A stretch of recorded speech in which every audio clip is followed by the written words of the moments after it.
कर्मण्येवाधिकारस्ते मा फलेषु कदाचन मा कर्मफलहेतुर्भो मा ते संगोऽस्तविकर्मणि।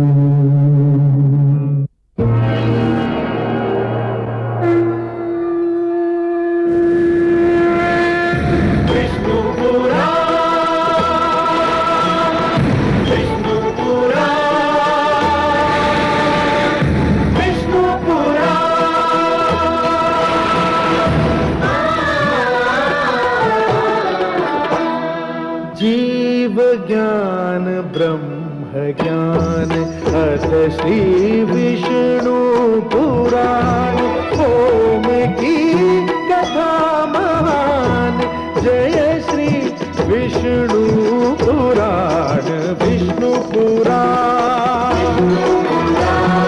विष्णु पुराण विष्णु पुराण प्रगटे कब तीन लोक जन्म मृत्यु हर्ष शोक पृथ्वी जल वायु गगन प्रगटे कब ज्योत अगन इस पुराण में है निहित जप तप और योग ध्यान विष्णु पुराण विष्णु पुराण विष्णु पुराण। मैं माँ हूं, धरती माँ। जब दानवता सिर उठाती है, मानवता करह उठती है। दानवता और मानवता का यह संघर्ष बहुत पुराना है। इस संघर्ष का परिणाम सबको मालूम है, लेकिन जब तक ये कथा अपने अंत तक नहीं पहुंचती, मानवता को अपार दुख और पीड़ा से जूझना पड़ता है। जब रावण ने यज्ञ रुकवाने के लिए कर अथवा रक्त जैसी भयानक शर्त रखी, तो मैं कांप उठी। यह तो बर्बरता की हद है, किंतु शायद यही अत्याचार तो एक ऐसी कथा को जन्म देने वाला है जिसे संसार कभी भूल ही नहीं पाएगा, जो मानव इतिहास के एक सुनहरे युग की कथा सिद्ध होगी।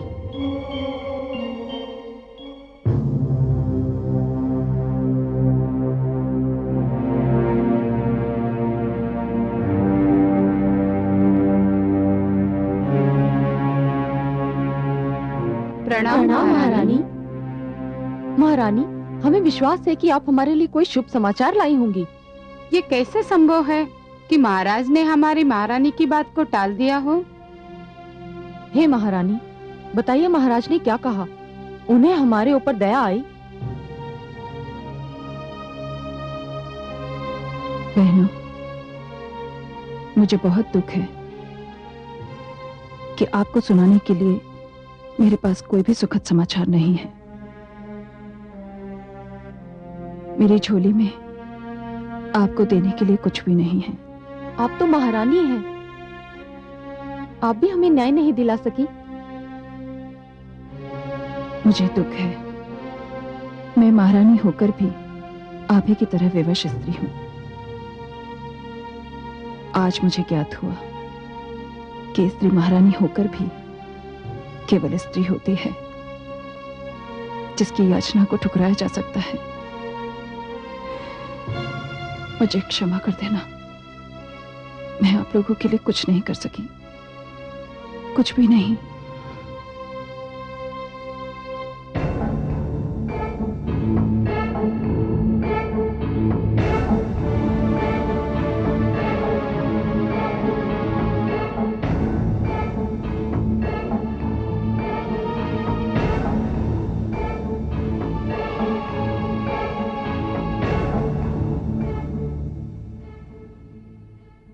लंकापति की जय हो।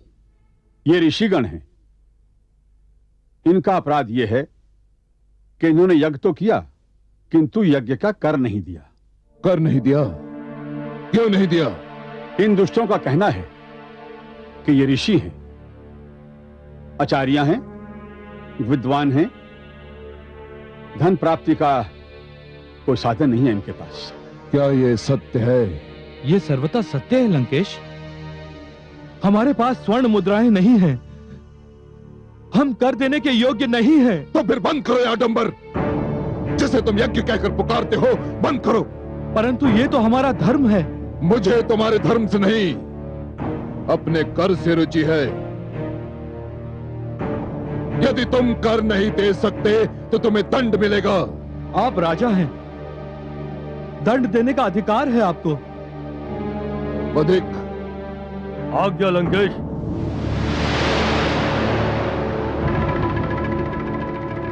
इनके शरीर से 4-4 चषक रक्त निकाल लिया जाए। हमें क्षमा कीजिए महाराज, हमें किंतु ध्यान रहे, हम इन्हें मृत्यु दंड नहीं दे रहे हैं, इसलिए इनके शरीर से रक्त इस प्रकार निकाला जाए कि ये जीवित भी रहे और जीवन को अभिशाप भी समझे। क्षमा महाराज, ले जाओ इन्हें मेरे सामने से। महाराज, क्षमा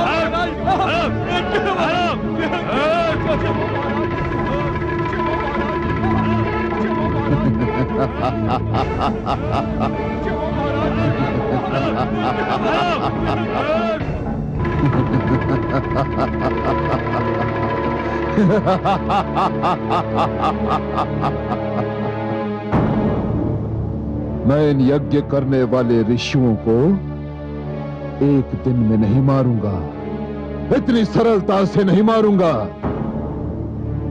मैं इन्हें इस प्रकार जीवित रहने दूंगा कि इन्हें जीवन से घृणा हो जाए।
चलो इसको भी।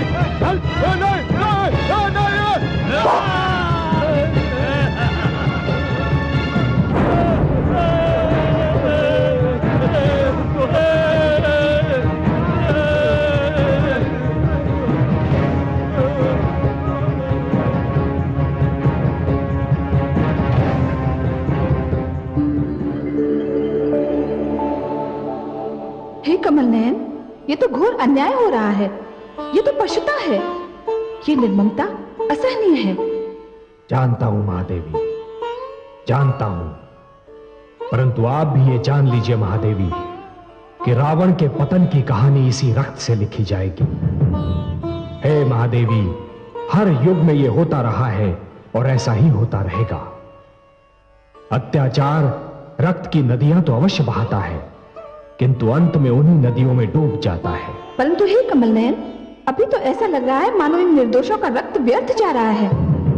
नहीं महादेवी, निर्दोषों, निर्बलों और दुखियों का रक्त कभी व्यर्थ नहीं जाता।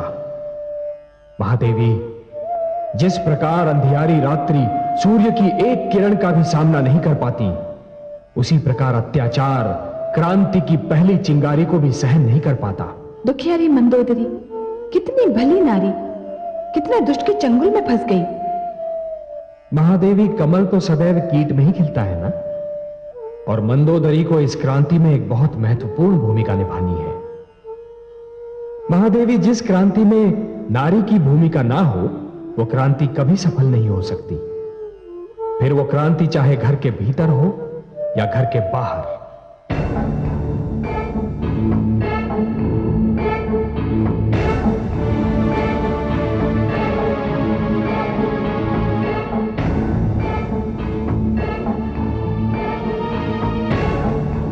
लंकापति की जय हो। महाराज, मैं उपस्थित हूं। मेरे योग्य कोई आदेश? मैं ये जानना चाहता हूं कि ऋषियों पर लगाए गए यज्ञ कर से हमारे कोष में कितना धन एकत्र हुआ। आप मौन क्यों हैं महामंत्री जी? उत्तर क्यों नहीं देते? उत्तर क्यों नहीं देते आप? क्योंकि मुझे पूर्ण विश्वास है कि मेरे उत्तर से आप तनिक भी प्रसन्न नहीं होंगे। क्यों? सत्य तो यह है महाराज कि यज्ञ कर से राजकोष में एक फूटी कौड़ी भी नहीं आई है। क्या? ये कैसे संभव है? इतने कड़े दंड के भय ने भी ऋषियों को भयभीत नहीं किया? ये कैसे संभव है महामंत्री जी? भयभीत हुए हैं महाराज, हुए हैं भयभीत, किंतु निर्धन होने के कारण जिनके शरीर में शक्ति और रक्त है वे रक्त दे रहे हैं, और इस प्रक्रिया में बहुत से ऋषियों के प्राण भी जा चुके हैं। जिनके पास देने के लिए कुछ भी नहीं है, वो हमारे राज्य से भागकर दूसरे क्षेत्रों में शरण ले रहे हैं महाराज। हमारे राज्य से दुष्ट ऋषियों का भागना अशुभ समाचार नहीं है महामंत्री जी, किंतु ये अशुभ समाचार अवश्य है कि हमारे राजकोष में कोई वृद्धि नहीं हुई। यह अशुभ समाचार है। मैंने उनके शरीर से रक्त निकालने की योजना इसी लक्ष्य को सामने रखकर बनाई थी। या तो वे कर देंगे या फिर यज्ञ करना बंद कर देंगे। लगता है हमारे दोनों ही लक्ष्य पूरे नहीं हुए, किंतु अब उनके रक्त का हम क्या करेंगे? किस काम का उनका रक्त? लंकेश की जय हो। राजवधिक आपसे मिलना चाहता है महाराज। भेजो उसे। जो आज्ञा।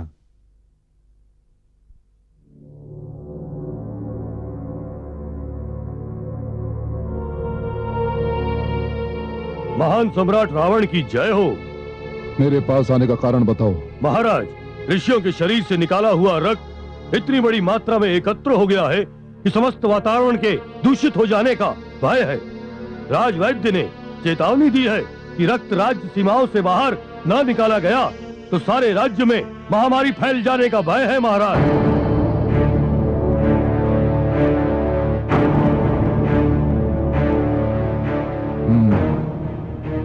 महामंत्री जी। जी महाराज। ऋषियों के रक्त को गागरों में भर लिया जाए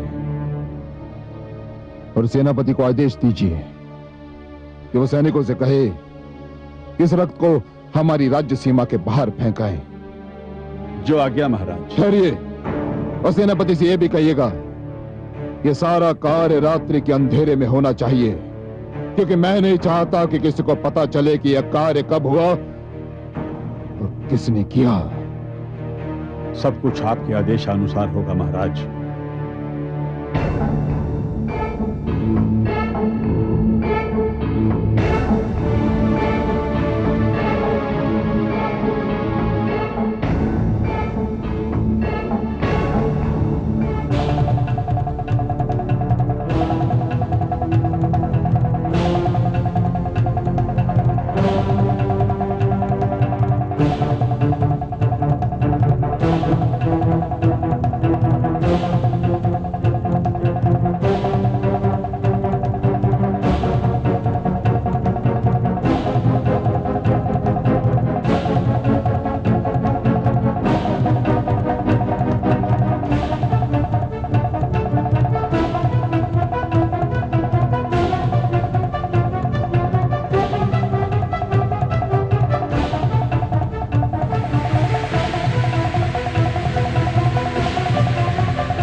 ये तो रक्त है। ये रक्त कहां से आया? आकाश से। आकाश से? चलिए गुरुदेव विश्वामित्र को इसकी सूचना दे, जानिए ये क्या रहस्य है। चलिए चलिए चलिए चलिए।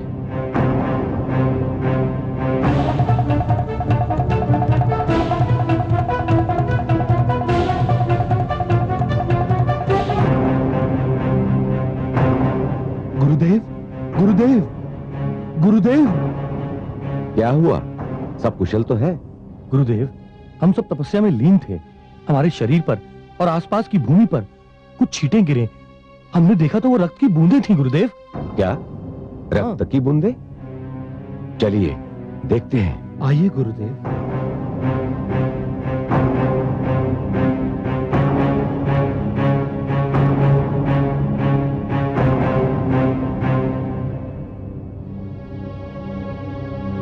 ये तो घोर आश्चर्य है। यदि आकाश से रक्त बरसेगा तो इस धरती का क्या होगा? अवश्य ही इस धरती पर कोई प्रकोप टूटने वाला है।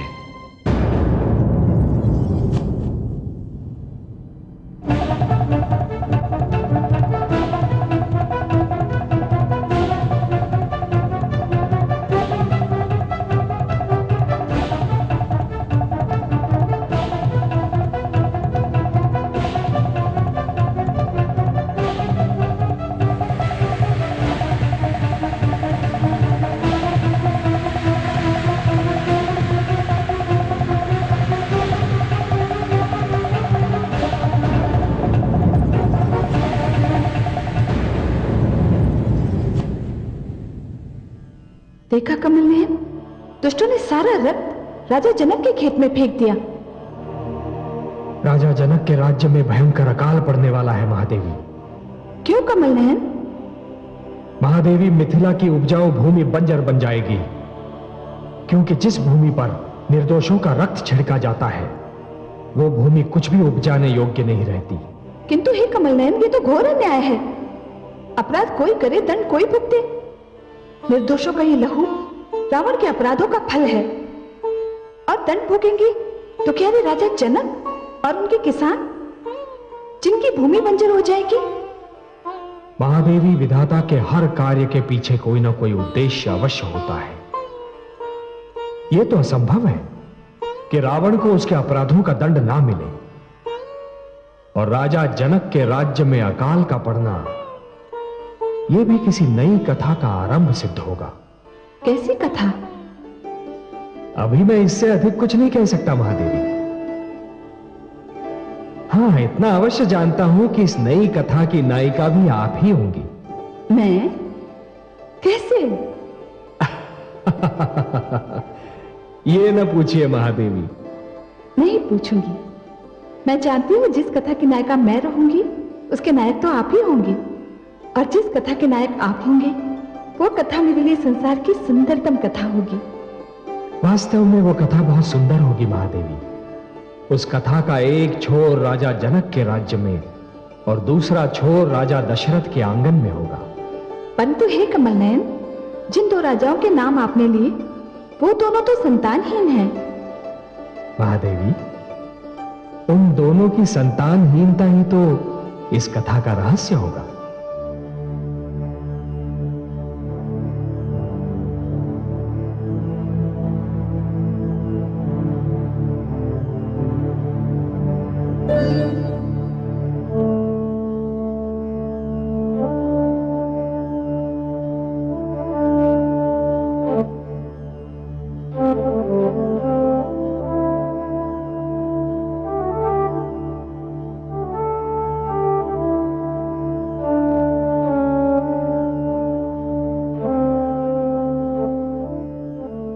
प्रणाम गुरुदेव।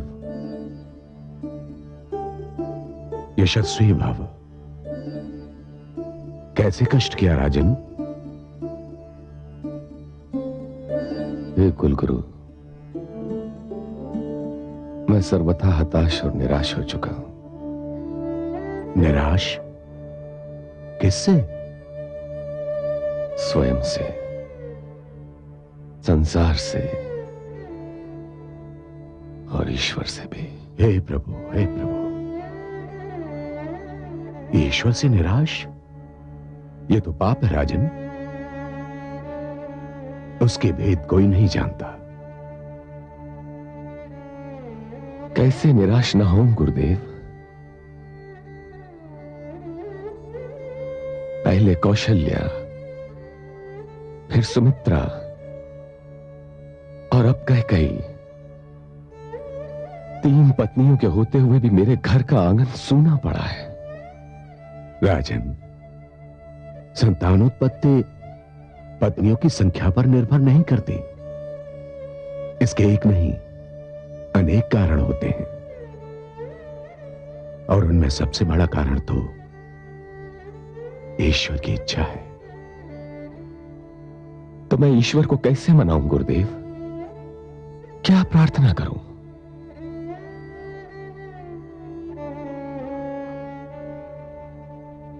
चिंता मत कीजिए राजन, हर कार्य का एक समय होता है,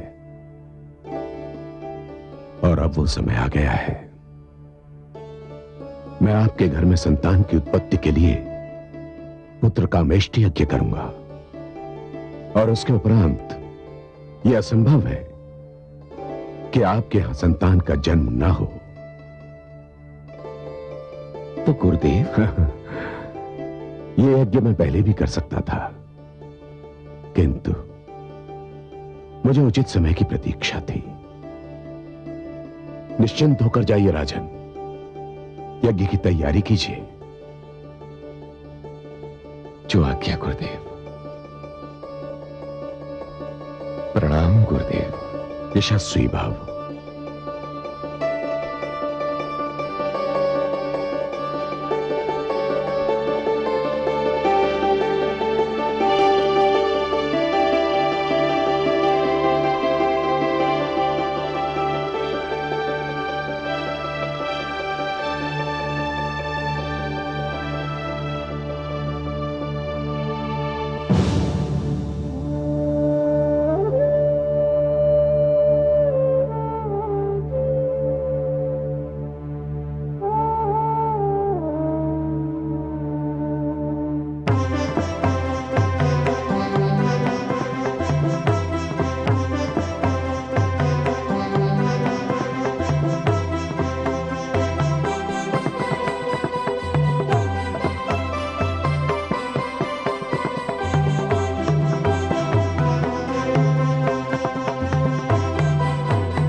क्या बात है?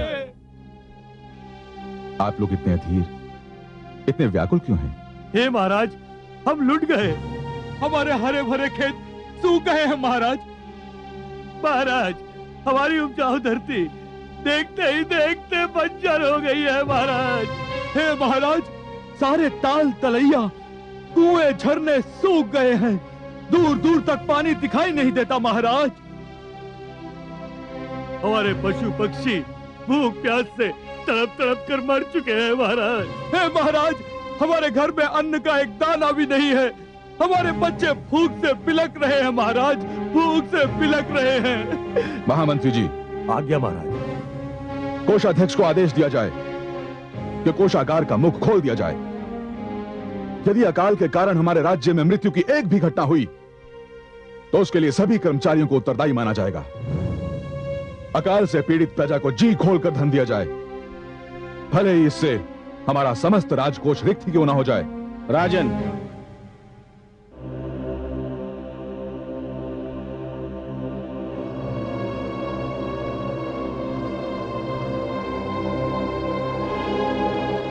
प्रणाम कुलगुरु। आयुष्मान भव। राजन, आपकी उदारता और प्रजापालन की भावना सराहनीय है, पर उससे कोई लाभ नहीं होगा। क्यों गुरुदेव? क्योंकि यह प्रकृति का प्रकोप नहीं है, इसका कारण कुछ और ही है। आपका राजकोष वास्तव में रिक्त हो जाएगा, पर धरती की कोख हरी नहीं होगी। इसके लिए तो आपको कुछ और ही करना होगा। क्या करना होगा गुरुदेव? मैं अपनी पीड़ित प्रजा को इस अकाल से बचाने के लिए कुछ भी करने के लिए तैयार हूं। कृपया मुझे शीघ्र बताएं गुरुदेव कि मैं क्या करूं। इस विपदा को टालने के लिए साधारण किसान की भांति स्वयं आपको हल जोतना होगा, धरती की जुताई, बुआई और गुड़ाई करनी होगी। मुझे स्वीकार है गुरुदेव, मेरी तो प्रजा ही किसान है, और किसानों का राजा होकर भला मुझे स्वयं हल चलाने में क्या आपत्ति हो सकती है? संभव है इस अकाल का यही कारण हो कि मैंने किसानों का राजा होना तो स्वीकार कर लिया, परंतु अपनी प्रजा की भांति उसके साथ कभी हल नहीं चलाया, कभी खेती नहीं की। गुरुदेव, मैं अपनी प्रजा के कल्याण के लिए स्वयं हल चलाऊंगा।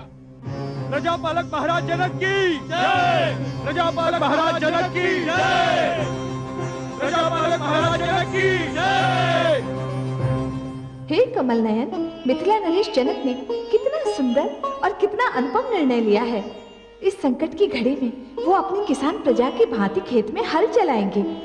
उनका ये निर्णय सुनकर मेरा हृदय प्रसन्नता से झूम उठा है। हे महादेवी, और आपको इतना प्रसन्न देखकर मुझे जो प्रसन्नता हो रही है उसका वर्णन मैं शब्दों में नहीं कर सकता।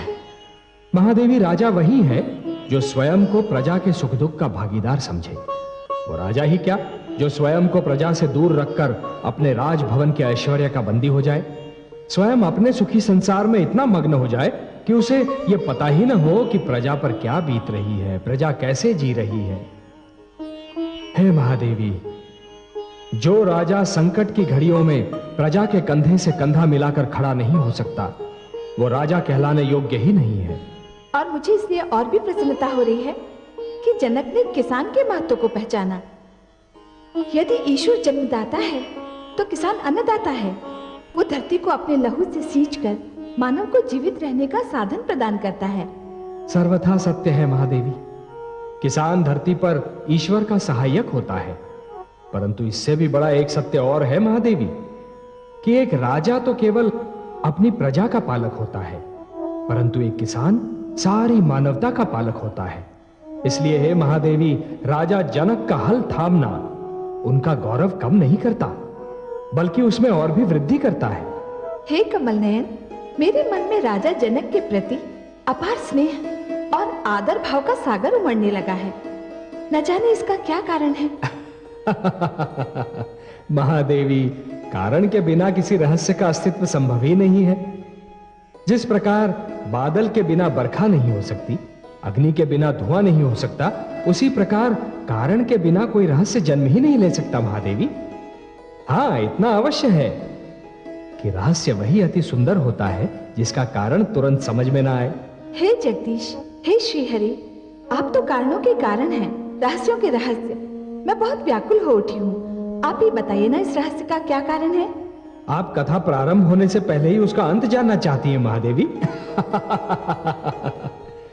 महादेवी, व्याकुल न हो, कारण अतिशीघ्र आपके समझ में आ जाएगा। आप तो बस जनक की मिथिला नगरी पर अपनी दृष्टि जमाए रखिए और मुझे ये देखने दीजिए कि दशरथ की अयोध्या नगरी में क्या हो रहा है।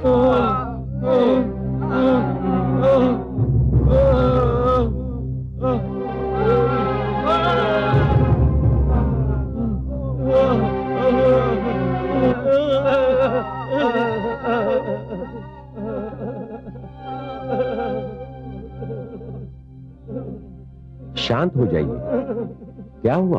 हे ऋषिवर, दुष्ट रावण ने हमारा जीवन अजीर्ण कर दिया था। बहुत से ऋषि यज्ञ करने के कारण मारे गए। अब किसी प्रकार अपने प्राण बचाकर यहाँ आए हैं। कुछ उपाय कीजिए ऋषिवर। धीरज धरिए ऋषिगण, यहाँ आपको कोई भय नहीं। और कितने ऋषि हैं जो अब भी लंका में हैं? उनकी संख्या का कोई अनुमान नहीं, वे अनेक हैं। न जाने दुष्ट रावण उनमें से कितनों के प्राण लेगा। कोई उपाय कीजिए ऋषिवर, कोई उपाय कीजिए। उपाय?